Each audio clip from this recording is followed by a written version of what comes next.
Métro, boulot, gynéco. Le micro des gynécos, les podcasts de la GOF. Bonjour à tous et bienvenue pour un nouvel épisode du micro des gynécos pour lequel nous sommes ravis de recevoir le docteur Alexandra Guenec. Échographiste référente à l'hôpital Foch, elle travaille également en libéral dans un centre d'échographie à Boulogne-Billancourt et c'est en tant que médecin spécialisé dans le diagnostic anténatal que nous l'invitons pour parler de l'annonce d'une malformation lors d'une échographie. Donc, quand on a une échographie de dépistage, qu'est-ce qu'il faut dire ou éviter de dire quand on a des doutes au moment de l'échographie de dépistage sur une anomalie, une malformation?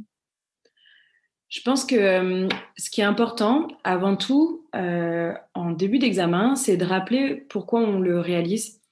Le fait d'avoir expliqué avant de débuter l'échographie morphologique que celle-ci a pour but de vérifier justement le développement du bébé, l'absence d'anomalies morphologiques, ça prépare aussi le couple à une potentielle annonce et l'annonce d'une mauvaise nouvelle. Rappeler que c'est un examen médical, c'est primordial.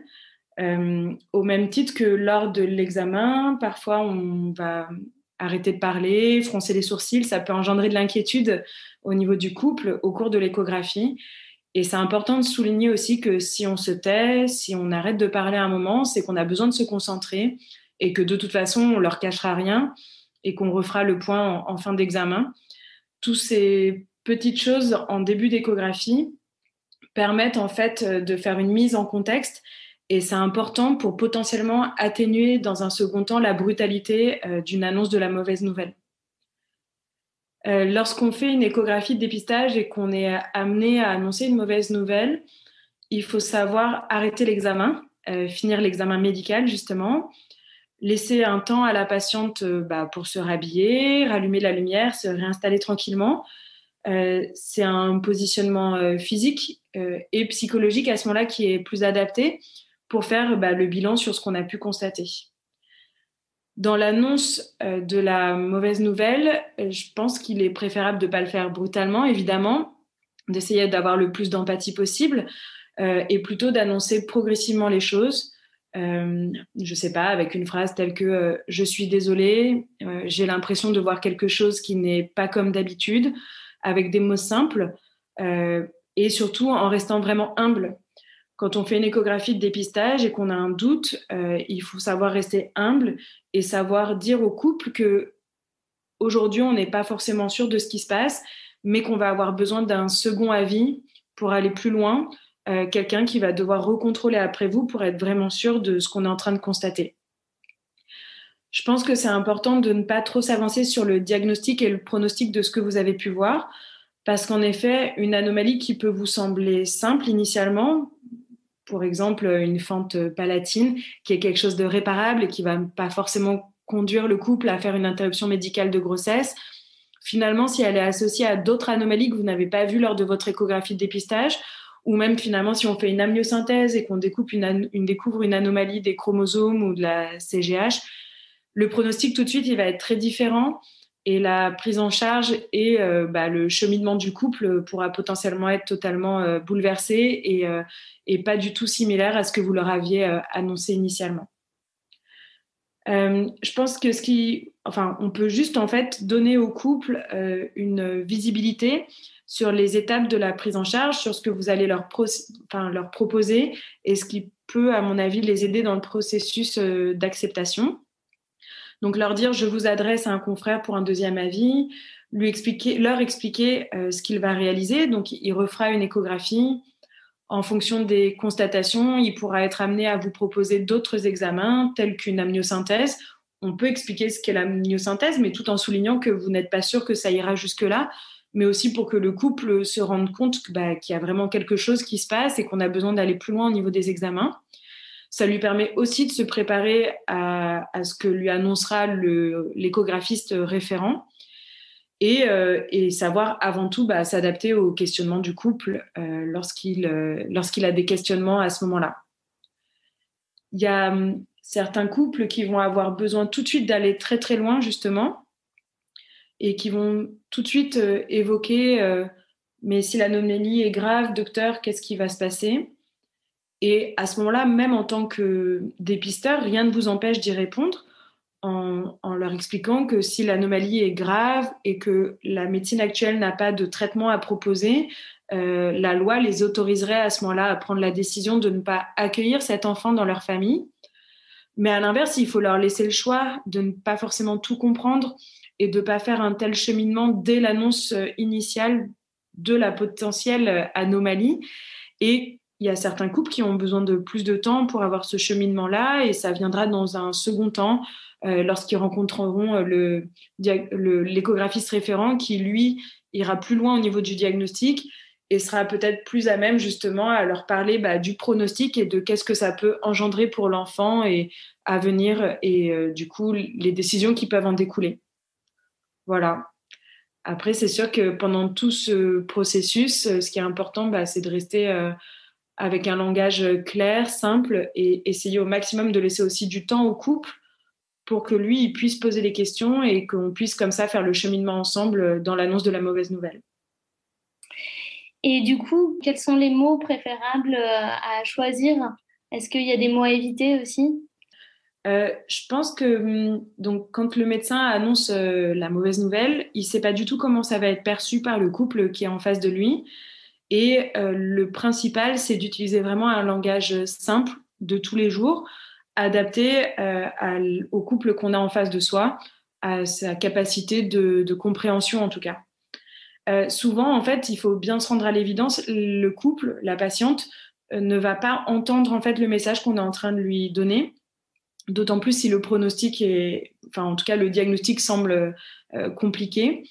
Et ça fait clairement partie d'un mécanisme de défense inconscient où ils vont être en fait dans le déni de ce que vous êtes en train de dire. Et ce déni va faire qu'ils vont entendre 3 mots sur la phrase que vous allez prononcer.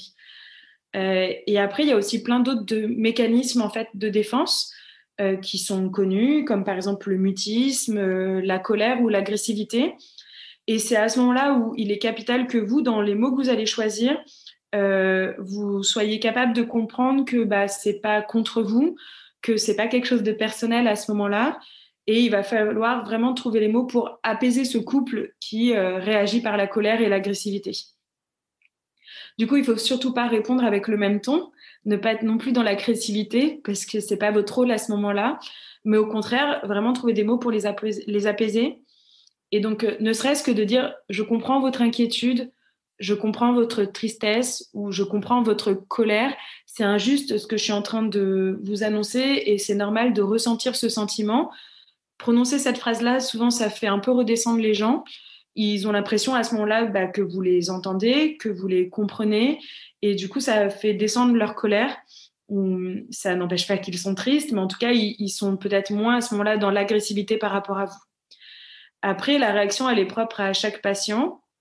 Et chaque médecin fait aussi avec ses capacités d'empathie, ses capacités de communication, et c'est pas tout le temps simple. En tout cas, c'est important de savoir écouter à un moment, laisser un silence aussi pour que justement le couple puisse parler sans forcément que nous, on soit tout le temps dans l'intervention et l'explication. Il faut lui laisser le temps de réagir, de s'adapter à ce qu'on vient de lui annoncer.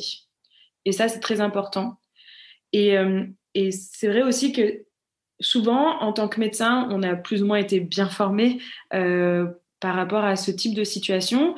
Et c'est important de se rendre compte de nos propres mécanismes de défense qu'on peut avoir face à l'annonce d'une mauvaise nouvelle. En fait, on est conscient que ce qu'on va engendrer, ça change radicalement le processus de la grossesse. Ça peut même avoir des impacts au long terme sur la relation mère-enfant. Et on peut se sentir un peu coupable finalement d'annoncer une telle nouvelle. Et cette culpabilité, elle peut nous amener nous-mêmes à avoir un comportement qui n'est pas tout le temps très adapté avec des mécanismes de défense. Il y a des médecins qui vont être potentiellement dans l'omission.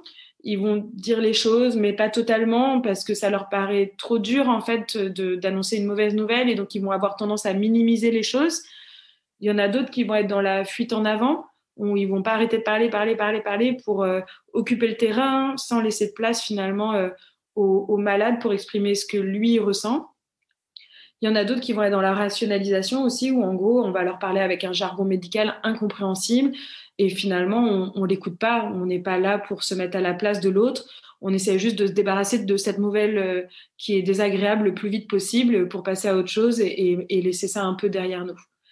Et donc, dans les mots qu'on va employer, je pense que ce qu'il faut retenir, c'est vraiment des mots simples, être dans l'empathie, mais surtout savoir aussi laisser des silences pour que le couple qui est en face de nous puisse aussi s'exprimer et qu'on s'adapte en fonction à ce que eux ils ont besoin d'entendre et ce qu'ils sont capables d'entendre surtout. Quitte à répéter, on sait bien que des fois c'est la répétition aussi, ou sur plusieurs rencontres aussi. Oui, bien sûr. Et c'est vrai que c'est cette étape-là qui aura lieu justement avec la rencontre dans un second temps d'un échographiste référent qui permettra encore de réexpliquer les choses de façon plus fine et puis même sur le processus ensuite de prise en charge en fonction de la malformation constatée. Et moi, en tant qu'échographiste référente, je trouve qu'il est beaucoup plus facile de recevoir un couple au diagnostic anténatal, un couple qui est déjà potentiellement préparé à l'idée qu'il y a un problème sur leur bébé. C'est clairement plus simple à faire de dire oui, je suis d'accord, je vois telle malformation, voici la prise en charge potentielle, voici les examens de seconde ligne que je vous propose. C'est vraiment beaucoup plus confortable.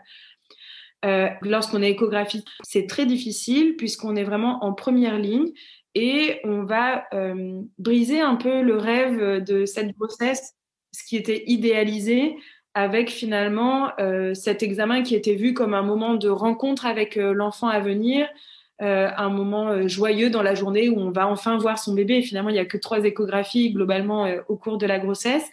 Et donc, en tant qu'échographiste, il y a ce poids où on se dit, là, on fait tout basculer en fait. Et puis parfois, en plus, on fait basculer pour des choses dont on n'est même pas vraiment certain. On inquiète les gens pour rien. Et c'est vrai que c'est assez difficile pour le médecin. Et c'est là où il faut rester humble, accepter de ne pas tout dire à ce moment-là, être clair sur les doutes qu'on peut avoir soi-même. Je ne suis pas sûre, j'ai l'impression que c'est comme ci, comme ça, mais pas aller trop loin non plus. Et cette charge reviendra finalement à l'échographiste de diagnostic qui, lui, a ce poids-là en moins parce que le couple, mine de rien, avec cette première intervention, est déjà plus réceptif à l'annonce de la mauvaise nouvelle dans un second temps. Ok. Et donc là, on a abordé tout ce qui était le verbal, hein, les mots à choisir, mais il y a aussi toute la part du non-verbal, de la position. Est-ce que vous pouvez nous donner des conseils?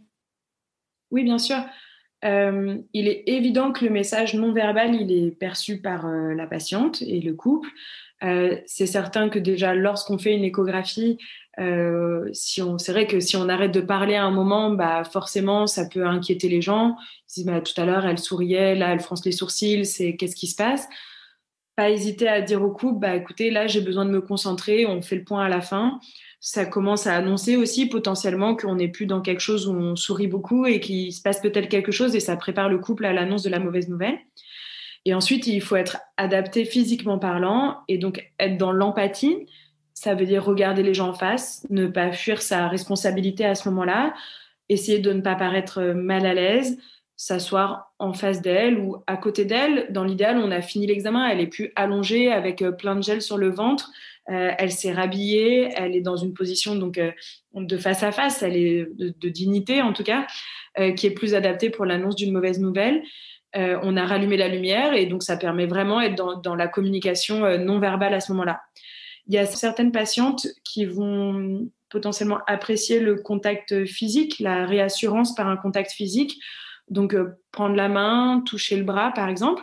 Mais ça, c'est vraiment si on se sent soi-même d'avoir cet élan d'empathie. Je pense qu'il n'y a rien de plus étrange qu'un médecin qui vous tapote l'épaule alors qu'on sent très bien qu'il n'est pas dans ce geste-là. Il ne faut pas se forcer, en tout cas, c'est certain. Mais après, sans forcément être dans le contact physique immédiat, ne serait-ce que de dire attendez, d'aller chercher un bout de papier, un Kleenex, et de lui tendre le Kleenex en la regardant dans les yeux, ça montre déjà qu'on n'est pas indifférent à sa tristesse et à la pénibilité du moment. Et tout ce langage corporel participe au fait qu'à ce moment-là, vous êtes enveloppant et que vous êtes là pour la soutenir, en tout cas, dans ce qui est en train de lui arriver. Et est-ce qu'il faut montrer les images quand on est en train de faire l'échographie ou est-ce qu'il faut montrer les images après? C'est une question que je me pose souvent. Je sais que ça m'est déjà arrivé de le faire pendant, mais a posteriori, je pense que c'est important en fait, de faire l'annonce et de montrer les choses une fois que la patiente s'est rhabillée. Quand elle est allongée là sur la table d'examen, le ventre découvert avec plein de gel sur son ventre, il y a quand même une sensation, je pense, de vulnérabilité supplémentaire. Et je pense qu'en fait, on peut le faire aussi finalement après en montrant sur l'ordinateur les clichés d'images fixes.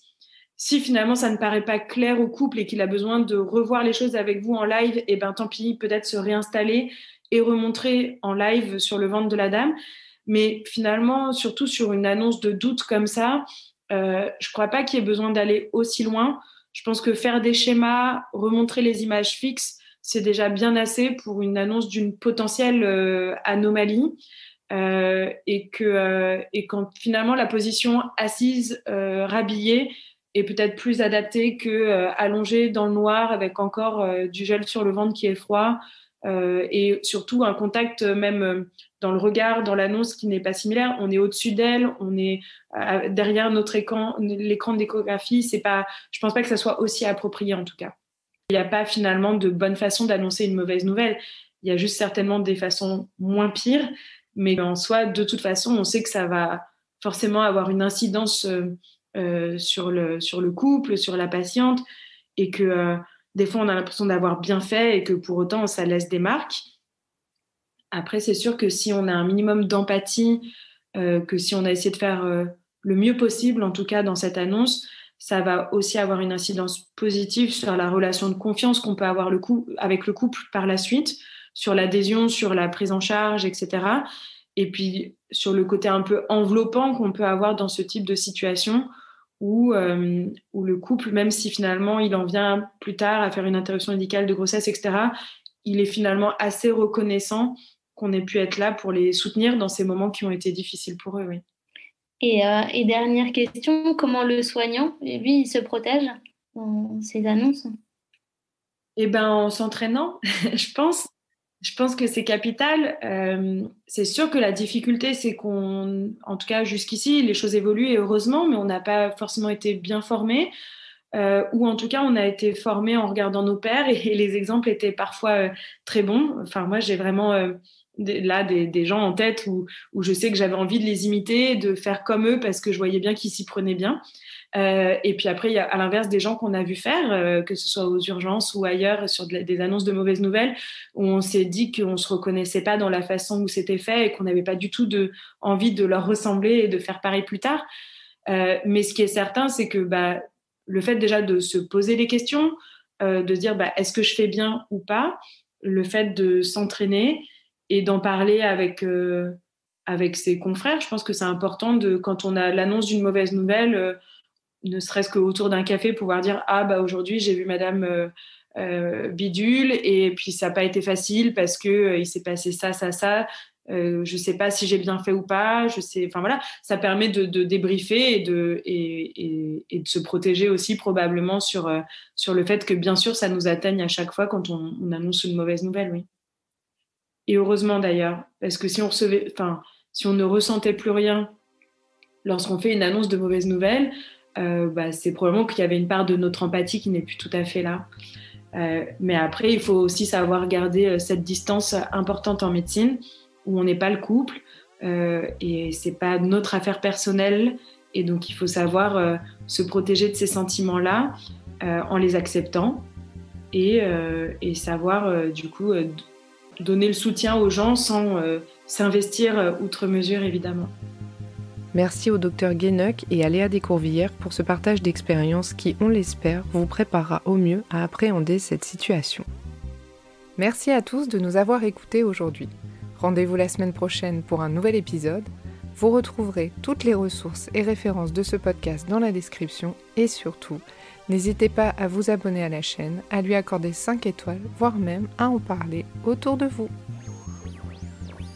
Métro, boulot, gynéco.